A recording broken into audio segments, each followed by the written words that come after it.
बिस्मिल्लाहिर्रहमानिर्रहीम। अस्सलामुअलैकुम। प्रोग्राम आपकी सेहत में मैं हूं आपका मेज़बान डॉक्टर मंसूर नूरानी।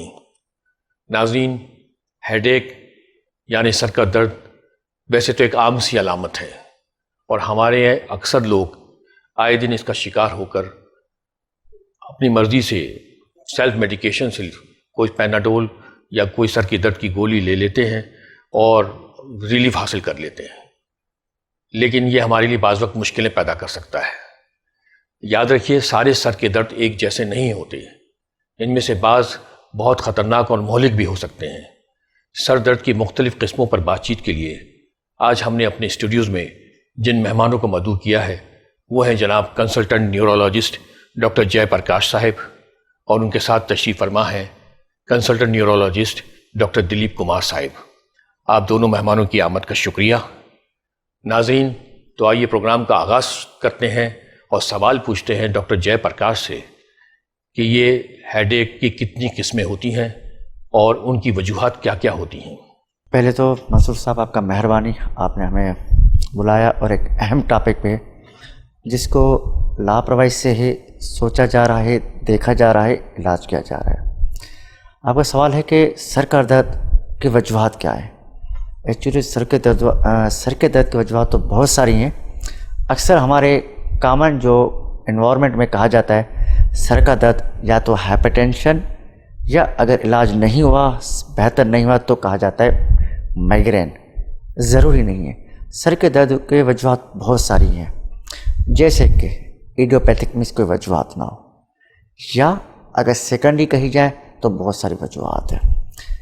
प्राइमरी जैसे migraine, tension type headache, cluster headache, trigeminal neuralgia, या सेकेंडरी जैसे मैंने लफ्ज़ कहा था उसमें सम डिजीज़ होती है जैसे कि CNS infection, meningitis, viral influenza, cerebral malaria, tuberculosis, sometimes brain tumours, subarachnoid haemorrhage, ये बहुत सारी वजूहात हैं। देन आ जाती है हाइपरटेंशन, सीवीएसटी। हम लोग पहले सोचते हैं कि ब्लड प्रेशर ही सर की दर्द की वजूहात है। नहीं, हमारे बुकिश जो हमारे कहते हैं कि ब्लड प्रेशर बहुत नीचे लीस्ट कॉमन काज है, अदर कॉमन काजेस कुछ और हैं। सेकंड, आपने कहा कि वजूहात क्या होती हैं। जैसे काजेस में देखा जाए तो उस तरह वजूहात भी वही हो सकती है। जैसे समझ लें कि हम कॉमन जो कहते हैं कि माइग्रेन की एग्जैक्ट थ्योरी तो नहीं कहते, उसमें ये कहा जाता है कि वेस्कुलर थ्योरी, मकसद hyperaemia and ischaemia, increase blood flow, vasoconstriction, खून का रुक जाना थोड़ा सा, जिसकी वजह से सर में दर्द होता है। और इसके अलावा जैसे मैंने कहा कि ट्राइजेमिनल न्यूरल्जिया एक नस होती है फिफ्थ क्रेनियल न्यूरॉन पे, उसकी इन्फ्लामेटरी रिएक्शन की वजह से सर में दर्द होता है। लाइक टेंशन टाइप हेडेक, पहले कॉमन कहा जाता था कि टेंशन की स्ट्रेस की वजह से ये सर में दर्द होता, नहीं, ज़रूरी नहीं है, एक अलग है, किसी भी फैक्टर्स की वजह से टेंशन टाइप हो जा सकता है। देन क्लस्टर हेडेक, उसमें आपको हाइपोथैलेमस की वजह से सर में दर्द, आधे सर में दर्द, उसके अलावा नाक में से पानी बहना, आँखों में से या आँख का लाल हो जाना। हर बीमारी की डिफरेंट वजूहात है, डिपेंडिंग आपने क्या diagnosis on the basis of the history and examination किया है, उसकी अलग वजूहात है। अच्छा डॉक्टर साहब, मैं ये आगे आपसे पूछूंगा कि आपने माइग्रेन की बात की थी, तो ये वैसे आधे सर का दर्द में माइग्रेन शामिल है या आधे सर की तो और भी किस्में हैं? कॉमनली हमारे मुआशरे में कहा जाता है कि आधे सर का दर्द मकसद माइग्रेन है। नहीं, हमारे पास मुझे याद है जब पहला पेशेंट आया था, यंग लड़की थी, 2 साल से ट्रीट किया जा रही थी सम डिफरेंट डॉक्टर से, उसको आधे सर का दर्द, उसको माइग्रेन करके ट्रीट किया जाता 2 इयर्स तक। She was not stable. Then जब वो मेरे पास आई थी तो उसने मुझे यही कहा था कि सर मुझे माइग्रेन है लेकिन मुझे फ़ायदा नहीं हो रहा। तो मैंने कहा पहले आप मुझे हिस्ट्री अपनी बताएं। जब मैंने पूरी हिस्ट्री उनसे पूछी, एग्जामिन किया, तो उसकी एक डायग्नोस्टिक क्राइटेरिया, हर डिजीज़ की एक डायग्नोस्टिक क्राइटेरिया होती है उसकी। जब मैंने उसको बताया कि आपको माइग्रेन नहीं है तो बोला सर ऐसे कैसे हो सकता है। मैंने मल्टीपल डॉक्टर को दिखाया और मुझे आधे सर का दर्द मकसद माइग्रेन। मैंने कहा नहीं बेटा, आपको क्लस्टर हेडेक है।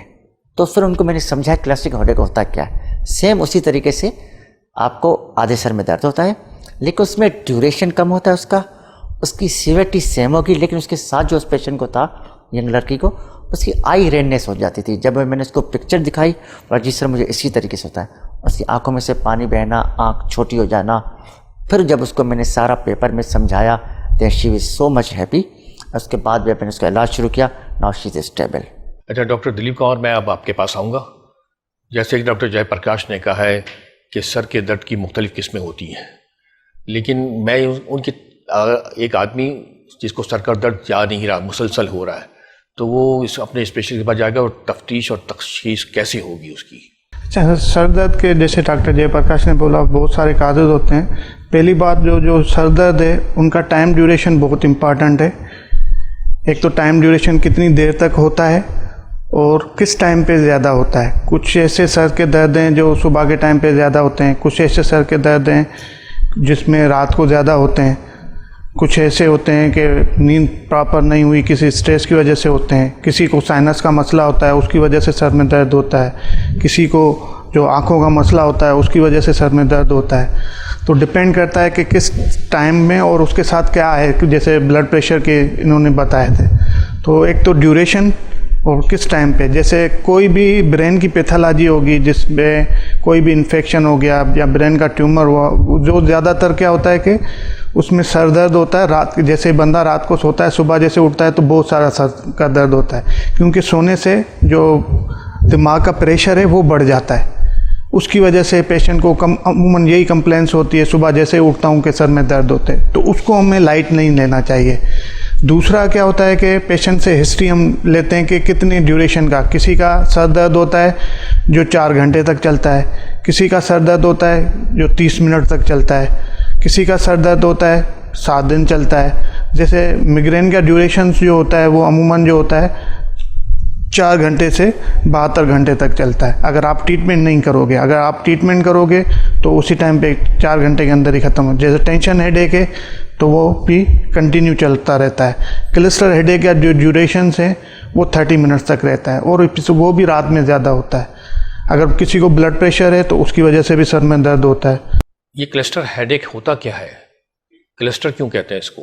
क्लस्टर इसी वजह से क्योंकि उनकी पीक्स होती है ना, क्लस्टर की तरह आता है फिर सडनली कम हो जाता है, मगर एपिसोडिक होता है, बार बार होता रहता है और वो इतना शदीद होता है कि बर्दाश्त से बाहर होता है। जैसे किसी को अगर ऑपरेशन का दर्द हो या क्या, वो भी इतनी पीक्स की होता है कि इसी की वजह से पेशेंट बर्दाश्त से इतना बाहर होता है, मगर जिसको होता है वो ही बर्दाश्त कर सकता है, बाकी का बर्दाश्त करना इवन मिग्रेन की सीवियरिटी से भी बहुत ज़्यादा होता है। एक्चुअली इसका ये होता है कि क्लस्टर लाइक मीन्स इसका जो ड्यूरेशन डॉक्टर दिलीप जैसे बता रहे हैं कि 15 मिनट से लेकर 72 आवर्स तक चला जाता है। इसकी ड्यूरेशन इंपॉर्टेंट होती है। किसी भी हेडेक की आपकी हिस्ट्री बहुत अहमियत रखती है। सिर्फ आप आधे सर को कह दे, जैसे मैंने कह दिया कि चलो क्लस्टर हेडेक भी आधे सर का दर्द, नहीं, ज़रूरी नहीं है। आपका क्लस्टर माइग्रेन दोनों तरफ भी सर में दर्द हो सकता है। तो क्लस्टर का उसमें आपको सर का दर्द शदीद होता है, क्लस्टर लाइक होगा, कुछ मिनट्स के 20 मिनट 15 मिनट हुआ फिर बेहतर हो गया, फिर दोबारा हो गया। दिन में कम से कम 2 से लेके 8 दफ़ा दिन में ये अटैक्स हो सकते हैं। अटैक्स लाइक होगा, एपिसोडिक होगा। और उसके साथ मैंने वही बताया था कि उसमें आपके नाक बहना, आँख में से पानी बहना, आँख छोटी हो जाना, गुस्सा चिड़चिड़पना बहुत होता है इसमें। और समटाइम्स ये होता है कि आँख का पर्दा नीचे आ जाता है। कुछ लोग घबरा जाते हैं कि शायद वो फालिज है, नहीं, आँख का पर्दा नीचे हो जाएगा। कुछ देर के बाद जैसे सर का दर्द बेहतर होगा वो भी बेहतर हो जाता है। तो इन्वेस्टिगेशन किस तरह होगी इनकी? डिपेंडिंग अपॉन दी आपकी हिस्ट्री। किसी भी चीज़ की डिजीज़ में आपकी हिस्ट्री एग्जामिनेशन बहुत अहमियत रखती है। अगर आपको लग रहा है कि ये माइग्रेन है तो उसमें किसी इन्वेस्टिगेशन की ज़रूरत नहीं है। हाँ, आप सेफ साइड रूल आउट कर सकते हो जहाँ पर आपको रेड फ्लैग साइंस मिल जाए। अदरवाइज किसी जैसे क्लस्टर हेडेक में उसमें भी किसी इन्वेस्टिगेशन की ज़रूरत नहीं है। आपको जहाँ पर रेड फ्लैग साइंस मिले या आपको हिस्ट्री में कुछ ऐसी चीज़ मिले जैसे कि पेशेंट का वेट लॉस, जैसे कि सडन ऑनसेट हेडेक पहले कभी नहीं था ज़िंदगी में, अभी हुआ है मुझे कुछ दिनों से या कुछ घंटों से, या पेशेंट को पहले कोई डिजीज़ है लाइक HIV, कैंसर है, उसमें आपको इन्वेस्टिगेशन बहुत ज़रूरी है, या पेशेंट को बुखार है इन सर के दर्द के साथ, उसमें आपको इन्वेस्टिगेशन की बहुत ज़रूरत है। लेकिन हर सर के दर्द में इन्वेस्टिगेशन की ज़रूरत नहीं होती। आपकी हिस्ट्री एग्जामिनेशन बहुत अहमियत रखती है। और डॉक्टर साहब आपसे पूछूंगा कि ये टेंशन टाइप का दर्द क्या होता है, मतलब इसमें टेंशन की वजह से होता है जो रूटीन हमें माशरे में होती है टेंशन्स, या कोई और टेंशन? टेंशन टाइप लोग जो होते हैं ना, ज़्यादातर कॉमन जो है वो टेंशन टाइप हेडेक है एज़ कम्पेयर टू मिग्रेन। मगर टेंशन टाइप इतना सीवियर नहीं होता है, तो लोग जो होते हैं घर पे ही पेन किलर ले लेते हैं, तो जो है ना डॉक्टर के पास नहीं जाते। अमूमन जो कॉमन जो टाइप है मिग्रेन से भी ज़्यादा जो है वो टेंशन टाइप है। उसमें क्या होता है कि जो ये मसल्स होते हैं ना, ये बेसिकली टेंस हो जाते हैं। उसकी वजह से जो पेन सेंसिटिव रिसेप्टर्स होते हैं वो एक्टिवेट होते हैं, जिसकी वजह से पेन होता है। मगर उसको हम इस तरह डिफ्रेंशिएट करते हैं, एक तो वो इतना सीवियर नहीं होता जिस तरह मिग्रेन सीवियर होता है। दूसरा क्या होता है कि सिंपल पेन किलर से भी हमें फ़ायदा हो जाता है। मगर कभी कभार क्या होता है कि टेंशन टाइप हेडेक क्रोनिक भी चला जाता है, तो उसमें फिर हमें जो है ना डेली के बेस पे प्रोफाइलेक्सिकल ट्रीटमेंट देनी होती है, जैसे ट्राइसाइक्लिक एंटी डिप्रेसेंट होती हैं वो देते हैं, और मसल रिलैक्सेंट एनाल्जेसिक बाम से भी फ़ायदा हो जाता है। मगर पेन किलर के साथ फिर अगर क्रोनिक में टेंशन चला जाए तो प्रोफाइलेटिकली हमें ट्रीटमेंट देनी होती है। अगर क्रोनिक नहीं जा रहा है तो सिंपल पेन किलर से भी फ़ायदा हो जाता है, क्योंकि ये इतना सीवियर नहीं होता है, तो इसकी वजह से डॉक्टर के पास लोग कम जाते हैं। खुद ही सेल्फ मेडिकेशन लेके पेनाडोल या पैरास्टामोल या पोनेस्टान टेबलेट लेके घर पे इलाज कर लेते हैं ना। जैसे डॉक्टर दिलीप को मैं कुछ एडिशन करूँगा, उन्होंने बहुत अच्छा बताया टेंशन टाइप हेडेक का। उसमें मैं वही कहूँगा, इसकी डायग्नोस्टिक क्राइटेरिया होती है। जैसे इसका ड्यूरेशन होता है वो 30 मिनट से लेके 7 डेज तक पेशेंट को सर में दर्द चलता रहेगा कि सर मुझे 6 दिन से सर का दर्द नहीं जा रहा। लेकिन इसकी सीवियरिटी उसमें आ जाती है माइल्ड टू मॉडरेट होती है। जैसे माइग्रेन में, क्लस्टर में सीवियर होगा। देन इसमें आपको यूजुअली नाजिया वोमिटिंग नहीं मिलता। फोटोफोबिया से आवाज़ बर्दाश्त ना होना ये मिल सकता है, रोशनी बर्दाश्त ना हो सकता है ये मिल सकती है जैसे मिग्रेन में। लेकिन इसमें उल्टी मतली महसूस ये अक्सर नहीं मिलती इसमें। तो हर किसी की एक डायग्नोस्टिक क्राइटेरिया होती है, उसके बेस में हम कह सकते हैं कि ये टेंशन टाइप हेडेक है। क्या ब्लड टेस्ट करवाने से या एक्सरे, ब्रेन का एक्सरे करवाने से कुछ मालूमात हमको मिल सकती हैं सर के दर्द के लिए? जी बिल्कुल, बहुत सारी मालूमात मिल सकती है। मैंने वही कहा कि अगर आपके हिस्ट्री एग्जामिनेशन में आपको रेड फ्लैग साइंस मिल रही है, जैसे फर्स्ट के एक पेशेंट हमारे पास आता है कि सर मुझे 2 महीने से सर में दर्द है, उसके साथ मुझे हल्का हल्का बुखार भी रहता है। या पेशेंट कहता है मेरे को मुझे सर में दर्द है लेकिन मेरा वज़न भी कम हो रहा है, पूरे सर में रहता है, या मेरी नज़र कम हो रही है। या पेशेंट आता है कि सर मुझे सर में दर्द है लेकिन उल्टियाँ भी बार बार हो रही है, या चलते चलते मैं एक तरफ गिर रहा हूँ, इसमें सेरिब्रल इन्वॉल्वमेंट है। जैसे मैंने कहा वज़न कम हो रहा है, शायद ही कोई मैलिग्नेंसी की तरफ, फिर हमें एग्जामिनेशन फाइंडिंग होती है, फंडोस्कोपी करनी पड़ती है। या पेशेंट कहता है बुखार है मुझे 2 दिन से, सर में दर्द है, ये हमें शो करा कि सीएनएस इन्फेक्शन, वायरल इंसफ्रेक्टस। उसकी फिर डायग्नोस्टिक क्राइटेरिया है कि आप में 3 में से कुछ 2 चीज़ें मिले। या पेशेंट कहता है कि मुझे चलते चलते गिर जाता हूँ, सेरिब्रल इन्वॉल्वमेंट। या आपका मुंह टेढ़ा हो गया पेशेंट का और सर में दर्द है, फेशियल नर्व इन्वॉल्वमेंट। नज़र कम हो गई है, optic nerve involvement, optic neuritis. तो डिपेंड नहीं करता पेशेंट सर के दर्द के साथ और क्या क्या है। सिंपल सर का दर्द है, कुछ आपको रेड फ्लैग साइंस नहीं मिल रही, कोई ज़रूरत तो नहीं है इन्वेस्टिगेशन की जाने। लेकिन आपको कुछ लग रहा है कि हिस्ट्री एग्जामिनेशन मुझे कुछ मिल रहा है, देन आप करा सकते हो। लाइक आप ब्रेन इमेजिंग करा सकते हो, कोई डिपेंड नहीं कौन सी करानी है। आप सिटी स्कैन करा सकते हो, एमआरआई करा सकते हो, वो कौन सी डिपेंड करता है आप क्या सोच रहे हो, आपने डिफरेंशियल डायग्नोसिस क्या समझा। एक पेशेंट आता है मेरे पास कि सर 2 दिन से शदीद दर्द है जो पहले कभी नहीं हुआ मेरे पास। आपको सबरकुनाइड हेमरेज सोचना चाहिए, हो सकता है आपको सिटी स्कैन में कुछ फाइंडिंग मिल जाए। स्टिल समटाइम्स हम LP, lumbar pressure, CSF pressure देखते हैं सबरकुनाइड हेमरेज में, स्पेशली यंग पेशेंट्स आते हैं। या पेशेंट समटाइम्स हम इन्वेस्टिगेशन कराते हैं, ब्लड टेस्ट, पेशेंट है एनीमिया का, हमारे पास सर में दर्द, सर हल्का सर में दर्द रहता है तो एनीमिया होता है, उसकी वजह से मिल सकता है आपको सांस में तकलीफ, सर में दर्द, वीकनेस। तो आपको इन्वेस्टिगेशन अहमियत दे सकती है depending upon the history and examination. नाजरीन, मैं इस सवाल का जवाब इस एक वक्फे के बाद फिर पूछूंगा इनसे। कुछ चीज़ें मेरे ख्याल में रह गई हैं। हमारे यहाँ पर एक ब्रेक का वक्त हुआ चाहता है, हमारे साथ रहिएगा। We will be right back.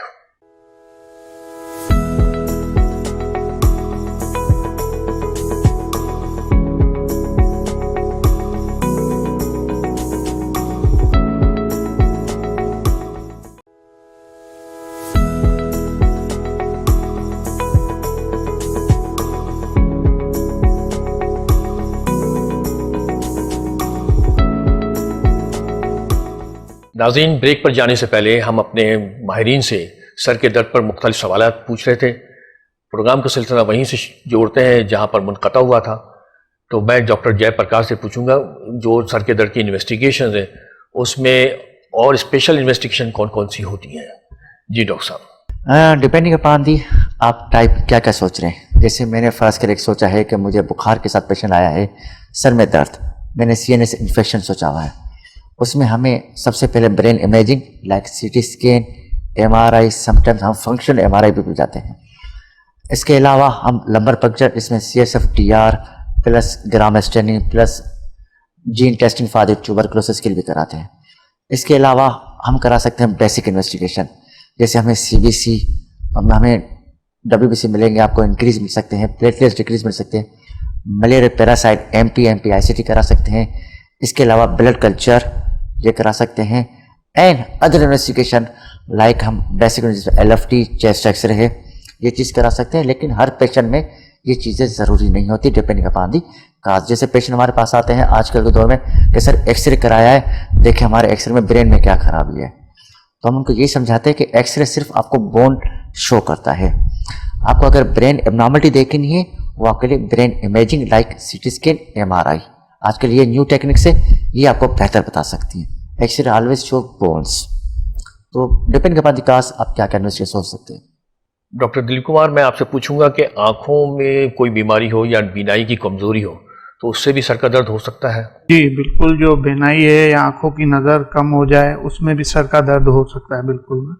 जैसे किसकी नज़दीक की नज़र कम हो जाती है तो उसमें बेसिकली प्रॉब्लम्स क्या होता है कि मिसअलाइनमेंट हो रही होती है ना आंखों की, तो इमेज जो होते हैं वो क्लियर नहीं बनता, तो उसकी वजह से हमें जो ये फ्रंटल मसल्स है वहाँ पे प्रेशर देना पड़ता है, तो उसकी वजह से उनको जो है ना ज़्यादा जो है ना सर दर्द की शिकायत होती है। जैसे ही उनकी नंबरिंग सही हो जाती है चश्मा लगाने से, तो ये जो ना मसल रिलैक्स हो जाते हैं, तो उसकी वजह से सर दर्द खत्म हो जाता है। तो बिल्कुल ये आंखों से भी रिलेटेड होता है, क्योंकि आपने देखा होगा कि बच्चों को सर दर्द होता है या इवन हम आंखों वाले डॉक्टर के पास भी जा रहे होते हैं ना, तो हमें सारी चीज़ें एक्सक्लूड करना होती हैं। तो उससे पूछते हैं कि आपकी नज़र का कोई मसला नहीं है, वो कह रहे हैं हाँ मुझे पढ़ने में थोड़ी सी दिक्कत हो रही है ना, तो फिर हम डॉक्टर के पास लेके जाते हैं, वो कहते हैं कि नज़र कम है, चश्मा लगा के देते हैं। जैसे ही वो उनकी जो है ना नज़र सही हो जाती है तो सर दर्द खत्म हो जाता है। तो इसका ये मतलब है कि अगर बीनाई की कमजोरी की वजह से सर का दर्द हो रहा है तो पैनाडोल से रिलीफ तो मिल जाएगा वक्ती तौर पे, लेकिन परमानेंट इलाज नहीं होगा, क्योंकि वो जो काज है उनको हमें रिमूव करना है। बिल्कुल, इसी में एक एडिशन का, जैसे एक ऑप्टिक न्यूराइटिस होती है डिजीज, डीमला डिजीज में भी होता है या इडियोपैथिक खुद भी अकेला भी हो सकता है। उसमें यह होता है कि आंखों में तो दर्द होगा, समटाइम्स सर में दर्द। अक्सर हमसे लोग पूछते सर मुझे फर्स्ट की बीमारी तो आंखों में, सर में दर्द क्यों हो रहा है? या समटाइम्स लोग पूछते सर मेरा खराबी फर्स्ट करने कोई कैंसर मेरे दिमाग में, मुझे चेहरे में दर्द क्यों होता है? अक्सर ये कॉमन लोगों के सवाल होते हैं। उनके लिए मैं बेसिक ये थोड़ा एनाटॉमी पढ़ाऊंगा कि हमारी जो चेहरे की सप्लाई है ना वो 5th cranial ट्राइजेमिनल है, उसको लाइक दिस, इस तरीके से सप्लाई है। ये सप्लाई करती है हेड के मसल्स को भी, आइज को भी और फेस को भी। कहीं से भी किसी एक इन्फ्लामेशन होगी ना तो तीनों तरफ से दर्द हो सकता है। लाइक यहाँ पर अक्सर आपने देखा होगा मरीज को यहाँ दर्द होता है, क्यों? बीमारी कहीं भी मसला हो दर्द यहीं पर या पूरे हेड में होगा, due to like this trigeminal nerve की वजह से। फिर सवाल अक्सर पूछता है फिर में हमें आंखों में से, नाक में से पानी क्यों आता है? अगर सर में दर्द है या कोई मांस पर आवा है या इन्फेक्शन, पानी क्यों आता है? क्या मेरे दिमाग में पानी भर जाता है? ये कॉमनली सवाल पूछे जाते हैं। ऐसा नहीं होता। इसकी बेसिक ये होता है कि ट्राइजेमिनल नर्व ना उसकी एसोसिएशन होती है पैरासिम्पथेटिक, शायद बेसिक एनाटॉमी है, वो पैरासिम्पथेटिक नर्व के साथ एसोसिएशन है, सेम कनेक्शन है। तो जब ट्राइजेमिनल नर्व स्टिमुलेट होती है वो पैरासिम्पथेटिक स्टिमुलेशन करती है, जिसकी वजह से आपकी आंखों में से, नाक में से पानी आपको बहेगा, आंख छोटी हो जाती है सम डिजीज में। तो ये एक बेसिक, तो ये ट्राइजेमिनल न्यूरल्जिया भी कहलाता है जो बिल्कुल ट्राइजेमिनल न्यूरल्जिया एक डिजीज है, वो ट्राइजेमिनल नर्व। और इसमें दाढ़ में मसोड़ों में भी दर्द होता है। लाइक दिस मैंने कहा ये तीन, उसमें यार क्या होता है ये और ये वाले ब्रांच, सेकंड एंड थर्ड, उसकी ब्रांच स्टिमुलेशन जिसकी वजह से यहाँ पर आपको दर्द महसूस होता है। आपने मुझे शायद बताया था कि एक मरीज को इसी तरह का दांतों में दर्द था, उसने अपने 4 दांत निकलवा दिए। मेरे पास पेशेंट आई थी पिछले हफ्ते, वो यंग तकरीबन 40 ईयर्स की मिडिल एज फीमेल थी। उसने कहा सर मैं 4 डेंटिस्ट के पास गई हूँ, मेरे सारे दांत निकल चुके हैं लेफ्ट साइड के, दर्द मेरा नहीं जा रहा, और आखिरकार उन्होंने कहा मुझे लग रहा है कि वो नस का मसला है। जब मैंने उसे हिस्ट्री की एग्जामिनेशन किया तो उसको ट्राइजेमिनल न्यूरल्जिया था। तो मैंने उनको यही कॉन्सेप्ट किया कि समटाइम पेशेंट प्रेजेंट होते हैं। अच्छा, वो खुद ही बता रही कि सर जब मैं खाती हूँ या कुछ चबाती हूँ तो मुझे दर्द बढ़ जाता है, और वो कुछ सेकंड्स और मिनट्स तक होता है, बाद में बेहतर हो जाता है। फिर वही बात आती है कि आपका ड्यूरेशन, जैसे डॉक्टर दिलीप ने ऐड किया, ड्यूरेशन बहुत ज़्यादा अहमियत रखता है। उसकी फ्रिक्वेंसी कितनी है, दिन में कितनी दफ़ा हो रहा है, ये बहुत ज़्यादा अहमियत रखती है। उसके साथ और क्या क्या हो रहा है, एसोसिएट फैक्टर्स, ट्राइगोनल फैक्टर्स, ये चीज़ है कि नहीं, वो बहुत ज़्यादा अहमियत रखती है। आपकी हिस्ट्री बहुत बड़ी अहमियत रखती है। जी, हिस्ट्री बहुत इंपॉर्टेंट है इसमें। हिस्ट्री अगर सही नहीं मिलेगी तो फिर इलाज सही नहीं होगा। सही नहीं ली आपने, एग्जामिनेशन सही नहीं लिया, तो आप कभी भी डायग्नोसिस तक नहीं पहुंचेंगे। डॉक्टर दिलीप, मैं आपसे पूछूंगा कि नज़ला, जुकाम और साइनोसाइटिस में होने वाला सर दर्द, उसका इलाज किस तरह किया जा सकता है? उसका भी इलाज जो होता है, साइनोसाइटिस की वजह से क्या होता है कि रिपीटेडली इन्फ्लामेशन हो रही होती है, रिपीटेडली इन्फेक्शन हो रहे होते हैं। तो उनका काज क्या होता है, ज़्यादातर जो patient sinusitis, deviation nasal septum, heart, नाक की जो हड्डी है वो टेढ़ी हो रही होती है, जिसकी वजह से इन्फ्लामेशन, साइनस की इन्फ्लामेशन हो जाती है, जिसकी वजह से जो ट्रैक्ट होता है साइनस का वो ब्लॉक हो जाता है, उसकी वजह से सर में दर्द होता है। जैसे हम सांस ले रहे होते हैं, तो अगर आप सांस नहीं ले पा रहेंगे तो ट्रैक्ट ब्लॉक है, इन्फ्लामेशन की वजह से सर दर्द। नहीं, आप हमारे नाज़रीन को बताएंगे कि साइनस क्या होता है? साइनस जो होते हैं, नाक में जो कुछ प्रेशस होते हैं, जिसमें फ्रंटल साइनस जो ब्रेन में होता है, स्टमाइडल साइनस होते हैं, तो उसकी इन्फ्लामेशन की वजह से जो दर्द होता है ना, मतलब ये कैपेसिटी है जिसमें वैक्यूम होता है और उसके अंदर कोई इन्फ्लेमेशन हो जाए तो फिर मैंने आपको बताया कि ज्यादातर जो पेशेंट्स होते हैं उसमें नाक की हड्डी टेढ़ी होती है, उसकी वजह से हो रहा होता है ना।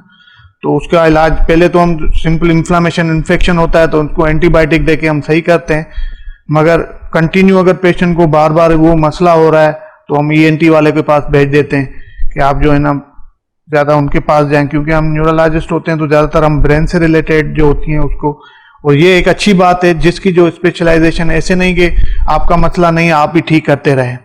तो आप जो है ना, आपको लग रहा है साइनस की वजह से है और इनकी नाक की हड्डी भी टेढ़ी है, तो आप सिंपल पेन किलर को देखें, मगर इससे अच्छी बात यह है कि आप प्रॉपर ईएनटी के पास भेजें तो उसका हमसे भी ज़्यादा इलाज अच्छा होगा। हमारे पास कॉमन ये है कि हर डॉक्टर बोलता है कि मैं ही इलाज करूँ ना, तो आप प्रॉपर जो होते हैं डायग्नोस करके आप उसके पास दे देंगे तो वो ज़्यादा अच्छी बात होगी ना। मैं थोड़ी एडिशन करूंगा इसमें। आपने सिंपल सॉल्व डॉक्टर में बहुत अच्छा समझाया कि साइनस एक्चुअली कैविटीज होती हैं चेहरे पे, यहाँ पर या कुछ दिमाग के अंदर तौर पे एक कैविटी जिसमें एक पानी भरा होता है।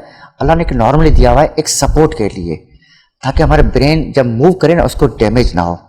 तो उस पानी, समझे ये कैविटी है, वहाँ पर अगर थोड़ा सा पानी भरा, उसमें इन्फेक्शन हो गया, जरासीम आ गया, उसको कहे जाते हैं साइनसाइटिस। तो मुख्तलिफ लाइक 5 to 6 टाइप्स की कैविटीज होती हैं, कुछ दोनों तरफ चेहरे के होती हैं, कुछ दिमाग के एक तरफ होती हैं। अक्सर लोग आते हैं कि सर मुझे साइनसाइटिस किसने कहा है, तो क्या ये दिमाग का इन्फेक्शन है? नहीं, दिमाग का इन्फेक्शन वो अलग चीज़ है।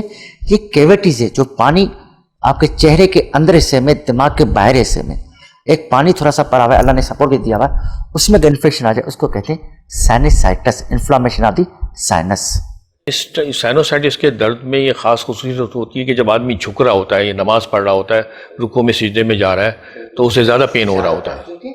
आपका प्रेशर बढ़ जाता है, आपका फ्लो नहीं हुआ साइनस का, आपने झुके तो दिमाग का प्रेशर बढ़ा, आपकी कैविटी से फ्लो नहीं हुआ, ब्लॉक बन गया, आपको सर में दर्द ज़्यादा होता है। मैं यही कह रहा था कि वो साइनोसाइटिस का जो है मर्ज़, वो डस्ट ज़्यादा आने की वजह से मुमकिन है, क्योंकि मैंने मोटरसाइकिल चलाने वालों को देखा है कि वो ज़्यादा शिकार होते हैं। बगैर हेलमेट के ज़्यादातर गंदे एरियाज में जहाँ पर डस्ट ज़्यादा हो उनमें चांसेस ज़्यादा होते हैं, या जैसे डेविड नेजल चैप्टर, उसमें चांसेस ज़्यादा हो, या समटाइम्स फेस ट्रामा, बंदा बाइक पे जा रहा है, गिर गया, चेहरे पे चोट लगी, उससे चांसेस ज़्यादा होते हैं, उसको ही फिर साइनोसाइटिस ज़्यादा होगा।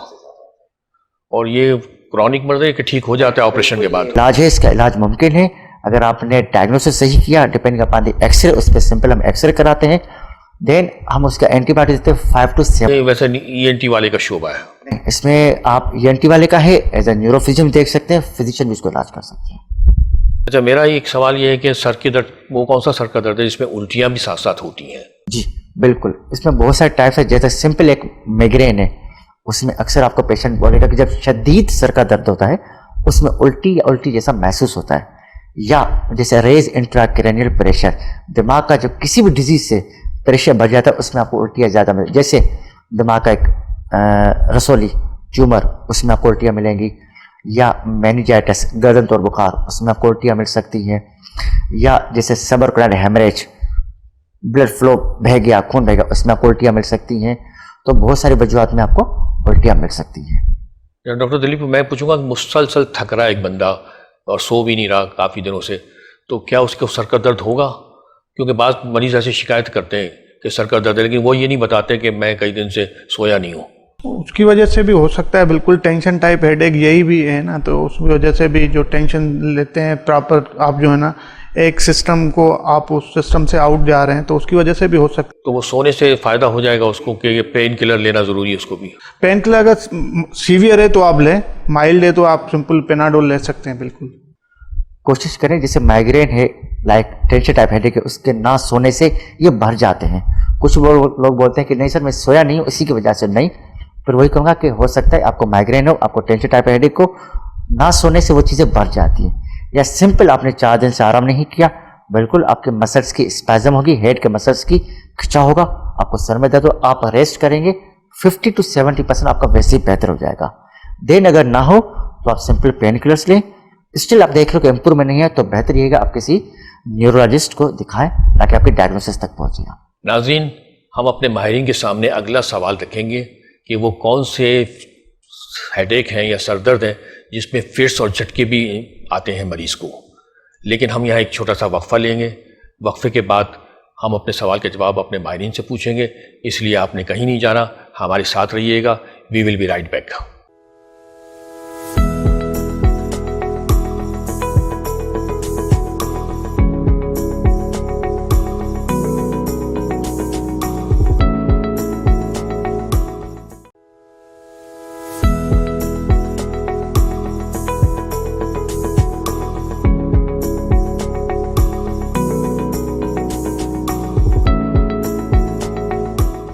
नाज़रीन, वक्फे पे जाने से पहले हम अपने माहिरीन से कुछ सवाल पूछ रहे थे हेडेक के बारे में, और एक सवाल रखा था कि वो कौन सा हेडेक होता है या सरदर्द होते हैं जिसमें इंसान को झटके या फिट्स आते हैं। तो हम इसका जवाब लेंगे डॉक्टर दिलीप कुमार से। पहले हम जो डिस्कशन किया है कि कुछ ऐसे सर दर्द के साथ साइन होते हैं जिसको हमें सीरियसली लेना चाहिए। तो उसमें एक आपका जो सवाल है कि अगर सर दर्द के साथ झटके आ रहे हैं तो उसको हमें लाइटली नहीं लेना चाहिए, तो उसको हमें प्रॉपर डॉक्टर के पास जाना चाहिए और जल्दी इलाज करना चाहिए। तो हमारे जहन में ज़्यादातर जो काजेज़ होते हैं जो फिट्स के साथ हेडेक हो रहा है वो हमारे साथ न्यूरोलॉजिकली काजेज़ होते हैं। तो सबसे ज़्यादा अच्छी बात है कि आप किसी न्यूरोलॉजिस्ट के पास जाएं ना।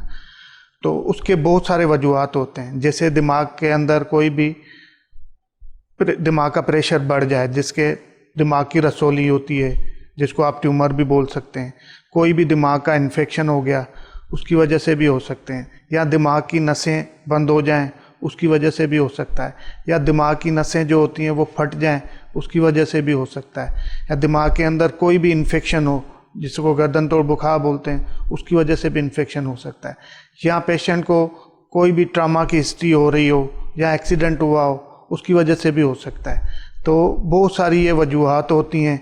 फिर हमें डिपेंड करता है कि कौन सा काज है, उसको फिर हमें जो है ना प्रॉपर जो है ना इलाज करना चाहिए। मगर इसको जब भी झटकों के साथ हेडेक हो रहा हो इसको लाइटली नहीं लेना चाहिए।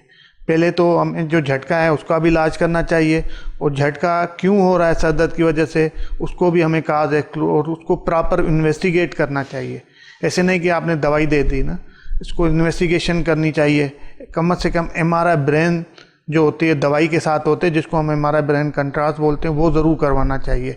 उसके बाद जो होती हैं दूसरी भी इन्वेस्टिगेशंस होती हैं जो हमें फ़ायदा देती है, हेल्प करती हैं, मगर MRI ब्रेन मस्ट करवाना चाहिए, रूल आउट द काज जो रिलेटेड हो रहा है जिसकी वजह से उनको सर दर्द के साथ झटका हो रहा है। तो उसके अगर फिर हमें देखते हैं कोई ट्यूमर नहीं है, या कोई रसोली नहीं है, या कोई नस बंद नहीं है, या कोई नस फटी नहीं है, तो फिर हम उसके मज़ीद डायग्नोस करने के लिए कमर से हम पानी निकालते हैं जिसको हम लंबर पंचर बोलते हैं, जिसके में हम और भी तख्शीश करते हैं कि इस झटके के काजेज़ क्या हो सकते हैं। तो वो हमें काफ़ी हेल्प मिलती है उसके हिसाब से ना। अच्छा, ये एपिलेप्सी या मिर्गी में भी सर का दर्द होता है झटकों के साथ? बिल्कुल हो सकता है।